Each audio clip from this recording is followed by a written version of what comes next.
അല്ല, ഒന്ന് ദേശീയപാതയുടെ നിർമ്മാണവുമായി ബന്ധപ്പെട്ട് നിർമ്മാണത്തിൻ്റെ പൂർണ്ണ ഉത്തരവാദിത്തം നാഷണൽ ഹൈവേ അതോറിറ്റി ഓഫ് ഇന്ത്യക്കാണ് എന്നുള്ളത് പ്രതിപക്ഷ നേതാവിനും അറിയാം, എല്ലാവർക്കും അറിയാവുന്ന കാര്യമാണ്. അതുമായി ബന്ധപ്പെട്ട് സംസ്ഥാന സർക്കാർ എടുത്തിട്ടുള്ള നിലപാടും എല്ലാവരും അറിയുന്ന കാര്യമാണ്.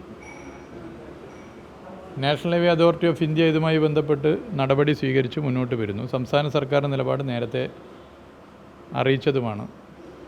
ഈ ജൂൺ മാസം 4-ാം തീയതി കേരളത്തിൻ്റെ ബഹുമാനപ്പെട്ട മുഖ്യമന്ത്രി ശ്രീ നിതിൻ ഗഡ്കരിയെ കാണുന്നുണ്ട് ഡൽഹിയിൽ പോയിട്ട്. പക്ഷേ പ്രതിപക്ഷ നേതാവ് ഇപ്പോൾ ഇങ്ങനെ വിളിച്ചു പറയുന്നതിൻ്റെ കാരണം മറ്റൊന്നുമല്ല, നിലമ്പൂർ തെരഞ്ഞെടുപ്പാണ്. നിലമ്പൂർ തെരഞ്ഞെടുപ്പുമായി ബന്ധപ്പെട്ട് ഇക്കഴിഞ്ഞ 2-3 ദിവസത്തെ സംഭവവികാസങ്ങൾ UDFനെ എത്രത്തോളം പ്രയാസത്തിലാക്കിയെന്നുള്ളത് ഞാൻ പറയേണ്ടതില്ലല്ലോ, നമുക്ക് എല്ലാവർക്കും അറിയുന്ന കാര്യമല്ലേ.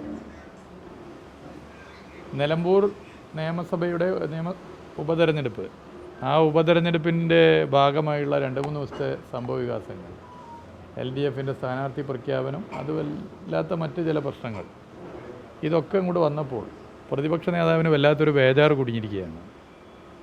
അപ്പോൾ ആ ബേജാറിൻ്റെ ഭാഗമായിട്ടാണ് അദ്ദേഹം ഇത്തരത്തിൽ അടിസ്ഥാനരഹിതമായ ചില കാര്യങ്ങൾ ഉന്നയിക്കുന്നത്.